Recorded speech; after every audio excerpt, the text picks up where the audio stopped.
Let's learn more about text formatting. What we learned previously was about how to handle the text casing, that is lowercase, uppercase, how to control the direction, and how to format its alignment, that is justify center, left, or right. Okay, let's look at some more options that are available in text formatting. The number one, let's say you're typing a letter to someone and you open the letter by saying, Dear someone or respected sir, ma'am, and the next line opens up with an indentation, meaning the text is shifted slightly towards right. Well, this can be achieved in HTML also using a simple CSS setting, that is text indent. When you provide text indent, which I did to this paragraph, you see the first line of this particular paragraph has been shifted by these many amount of pixels. In here, I've given 50 pixels, and you can try out your own size. So if I want to increase it, I might also give it 80 pixels, for example, and it shifts again. This also works in negative numbers. So if you're trying to create some sort of an effect where the text is scrolling out and disappearing out of context, you could use the negative indentation also. Or it could be a simple effect to show some text which is going out of line for some specific reason. Now, apart from text indentation, you can also control the exact amount of space that appears between your words. Now, when you read this text, that is the sun sets over the horizon, etc.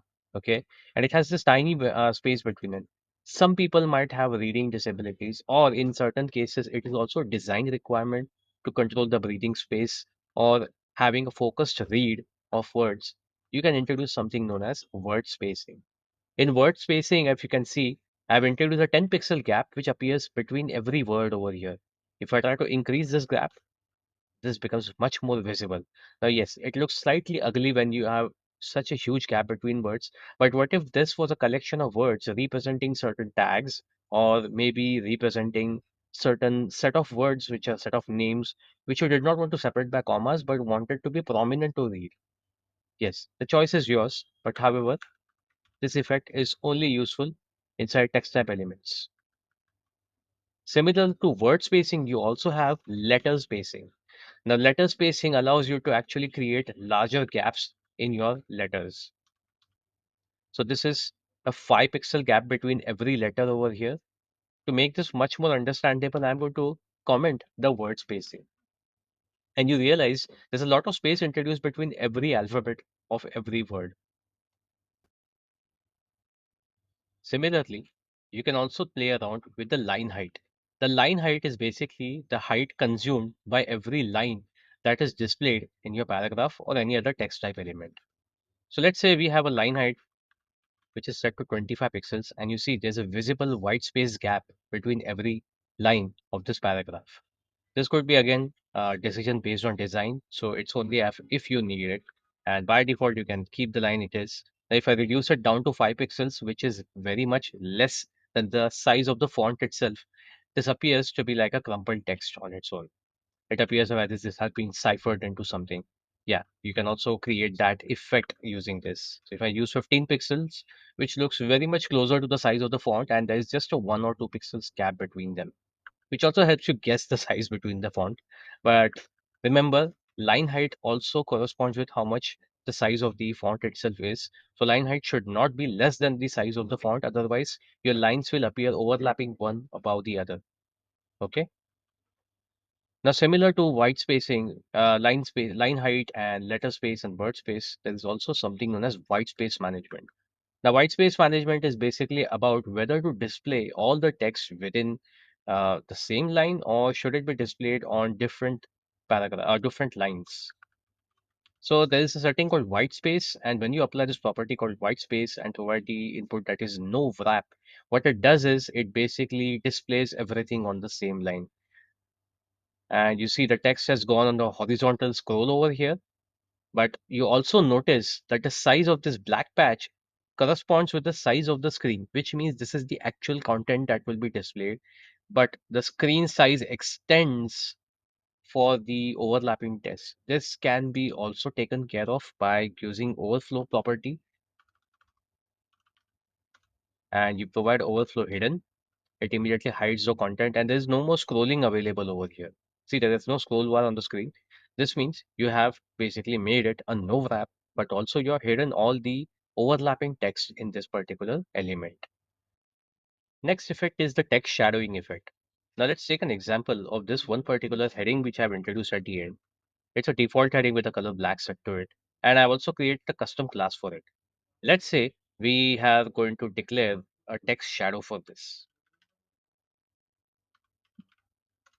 Now, when you declare text shadow, you have to also provide the size of the shadow or the offset of the shadow from the position of the exact center of every character in it. So it has to be on the x-axis and y-axis, meaning horizontal shift and vertical shift. So the first one is going to be the horizontal shift. Let's say that is 2 pixels. And the second one is going to be the vertical shift. That is, again, let's say I'm going to apply 2 pixels. The moment I do that, if you can see, it has affected the style of the first and the last heading, which is an H1 type. And since I have declared the styles using a tag declaration, that is tag selector, it is going to be applied to every element that has the same tag. Now, if you apply just the offset of X and Y axis, it is going to display the color in black by default. You can also choose to have a custom color for the shadow. So let's say I decide to use a color that is tomato, and there is this orangish background shadow to it. Let me zoom in the screen a little so it will get a better look. Yes. Now, if you can see, there is a slight tilt shift by X and Y axis. You can also choose to not shift it at a particular axis by giving it a 0 pixel shift. Now, if you see, it has only shifted horizontally, not vertically, because vertical shift has been set to 0. You can also shift it upwards instead of downwards by giving a negative shift. That is, let's say I give a negative 2 and a negative 2 pixels here.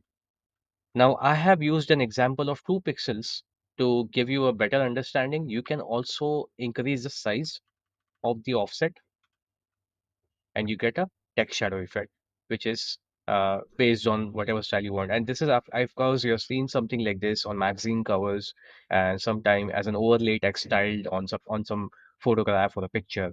You can achieve that in HTML, CSS very easily like this. Now, also in text shadow, you can play around with something known as blurring. You can blur your shadow to give it a little hazy look. So let's say I give it a blur radius of 4 pixels, and you see the shadow appears to be slightly hazy as if it was casted upon a frost glass. This gives us a very soft shadow effect. Let's also reduce the size of the shift and take it in the positive zone, and you see you have a very simple looking shadow. Now, if I have given it a spread, and if I apply a 0 pixel shift to my shadows on both axes, it is going to appear as if there is a shadow immediately behind it and it appears to be having some sort of a glow around it. This is also used to give a glow effect by using the shadow effect. Let's say our text also had the same color,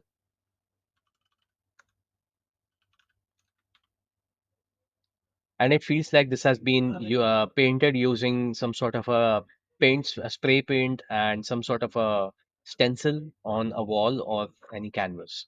This is the spray paint effect because there's a prominent text color and there is also a background shadow which has 0 offset and there is a blur value to it. I can try increasing the blur value and it spreads even more. So this can be applied wherever you need. Be careful because sometimes it may not look aesthetically good to do this.